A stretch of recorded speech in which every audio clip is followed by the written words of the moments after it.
l'occasion m'est donnée, Peter Lema. Moi, je veux parler en tant que femme. Je veux parler aux Ivoiriens.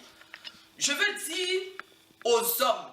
C'est vrai qu'il y a toujours cette suprématie masculine qui veut toujours écraser les femmes dans les initiatives. Nous, les femmes, nous payons aujourd'hui un prix très fort par rapport à cette résistance.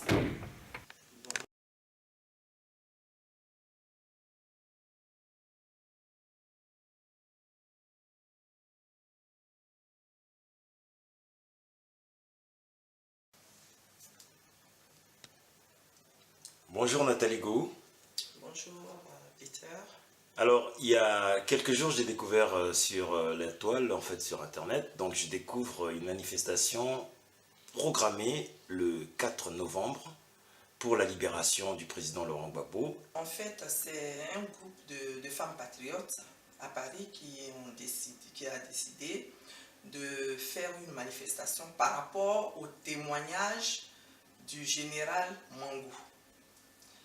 Et alors, pendant qu'elles se concertaient, elles s'appelaient pour voir ce qu'elles pouvaient faire, il s'est avéré que Mediapart a sorti le gros dossier sur la CPI, sur le complot contre le président Laurent Gbagbo. Et donc, au moment où elle se préparait, comme je l'ai dit auparavant, il est sorti les révélations de Mediapart, qu'on savait déjà, nous, en tant qu'Ivoiriens et en tant qu'Africains. C'est-à-dire qu'on n'apprenait rien de nouveau. Nous, on le savait.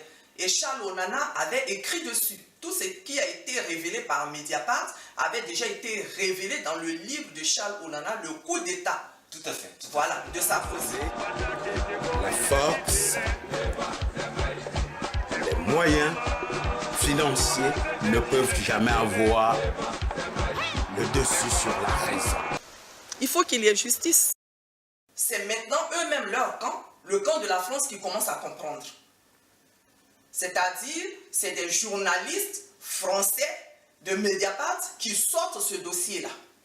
Donc pour nous, c'est quelque chose de très important. C'est très important, d'autant plus qu'en fait, très souvent, les gens qui sont dans la résistance sont perçus comme des contestataires.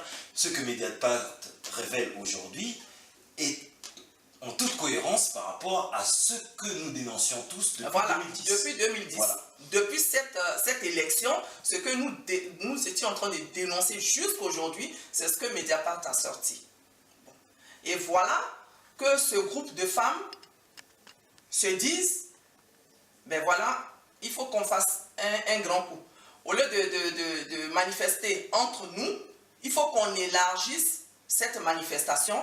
Il faut qu'on appelle tous les patriotes, il faut qu'on appelle tous les panafricains pour qu'on puisse mettre la pression, au moins parce que depuis des années qu'on manifeste, aucun journal, aucun journaliste français, même européen n'en a parlé. Et aujourd'hui que c'est sorti, ces femmes-là se sont dit, il faut qu'on s'appelle, il faut qu'on fasse une grande manifestation, une giga manifestation à Paris pour pouvoir mettre vraiment l'accent sur ces révélations. Voilà ce qui s'est passé. Les personnes invitées à cette manifestation sont censées être des personnes intègres. Je n'ai pas envie de m'étendre dessus, c'est que il y a eu une vidéo qui est sortie sur les réseaux sociaux où une personne de l'organisation, du comité d'organisation appelait les pro-Soro, les pro-Ouattara déçus, de venir se joindre à cette manifestation en faveur du président Laurent Gbagbo, de tous les prisonniers politiques et du... Pourquoi ils veulent se joindre? Parce que nous le savons tous, nous ne le cachons pas. Rien ne va entre Soro, qui est le chef de guerre, et son mentor, qui est Alassane Dramane. Rien ne va plus. Il y a même les proches, les très proches de Soro, qui ont été arrêtés, qui sont en prison, dont celui qu'on appelle Soul to Soul, qui est en prison en ce moment, que le gouvernement d'Alassane Ouattara a arrêté et qu'il a mis en prison. Bon. Et par rapport à ça, on les invite à venir se joindre à nous pour manifester. Bon, maintenant on se demande, il y a une partie des patriotes qui se demandent, manifester avec eux, dans quel but? Il y a une autre partie qui dit, dont celui qui a fait la vidéo, qui a dit à un certain moment, j'ai commis une boutade, mais on fait de la politique, on cherche à élargir notre champ d'action. On a besoin de tout cela parce que ce sont des Ivoiriens. Oui, d'accord, ce sont des Ivoiriens. On ne dit pas non, ce sont des Ivoiriens. Mais quel geste leur chef, Soro Diom, il s'agit parce qu'il s'agit de Soro Diom.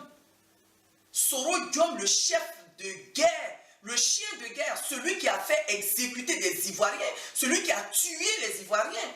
Les gens parlent de 3000 morts, ce n'est pas 3000 morts, puisque les gens continuent à mourir dans les prisons. Il s'agit de ce monsieur. Qu'est-ce qu'il a fait? Qu'est-ce qu'il a dit envers les Ivoiriens pour qu'aujourd'hui, et quand ils vont venir, ils vont parler du président Laurent Gbagbo, ils vont parler des prisonniers qu'ils détiennent encore, ils vont parler de la première dame qu'ils détiennent encore, ils vont parler de ceux qui sont en exil, ils vont parler de quoi? Voilà de quoi il s'agit. Et la France dira, vive la démocratie. Voilà, vive la démocratie. On permet à tout le monde de manifester. Voilà, et c'est une affaire entre eux, quoi. Voilà, tout est réglé. Non. Donc, ce que tu as constaté, voilà le fond de l'histoire. Moi, je ne vais pas m'étendre dessus. C'est vrai que moi, j'ai beaucoup écouté, j'ai commenté. Pour juste situer le contexte, que s'est-il passé? Le général Mangou est allé à la CPI. Tous les Ivoiriens attendaient son témoignage. Même s'il est allé à l'Aïe pour témoigner contre le président Gbagbo, mais on attendait vraiment ce témoignage-là pour savoir effectivement ce qui s'était vraiment passé pour qu'il puisse laisser les Ivoiriens comme ça, sans défense. C'est quand même un général. Quand on est militaire, on est là pour défendre le peuple, on est là pour défendre l'État. Bon, ben, on a remarqué que le général Mangou avait déserté son poste. Donc on attendait vraiment une explication pour qu'on puisse être situé. Mais bon, à côté de ça, il est venu, c'était toute une pièce théâtrale qu'il a montée. Ce n'était même pas un général d'armée qui était en face de cette cour, c'était comme un plaisantin qui était venu pour s'amuser, pour parler de, je ne sais pas, de sa vie, pour parler de sa femme qui est splendide. C'est que nous sommes dans une situation d'un État qui a été agressé et très violemment agressé depuis 2010, suite au rôle joué par M. Sarkozy pour mettre au pouvoir un de ses amis, Alassane Ouattara. Aujourd'hui, la résistance panafricaine et pour cette cause ivoirienne a été très incarnée par les femmes.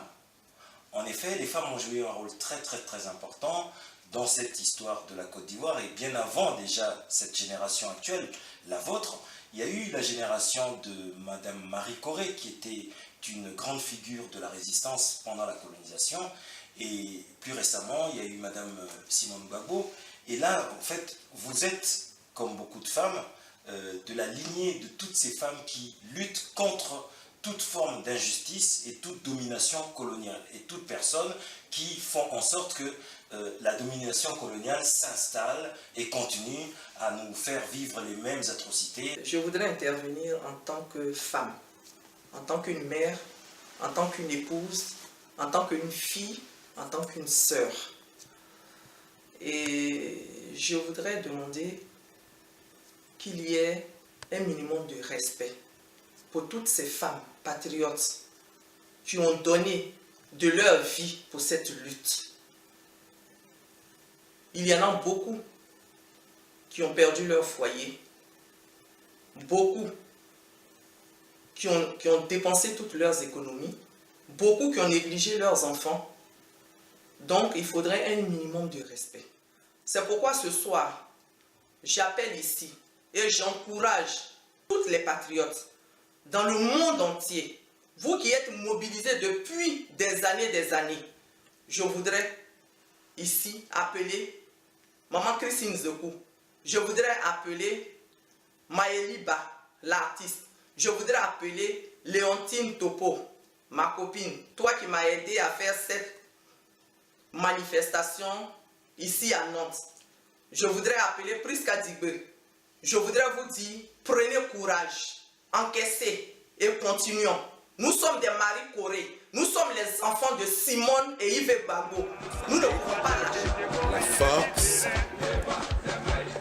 les moyens financiers ne peuvent jamais avoir le dessus sur la raison. Il faut qu'il y ait justice.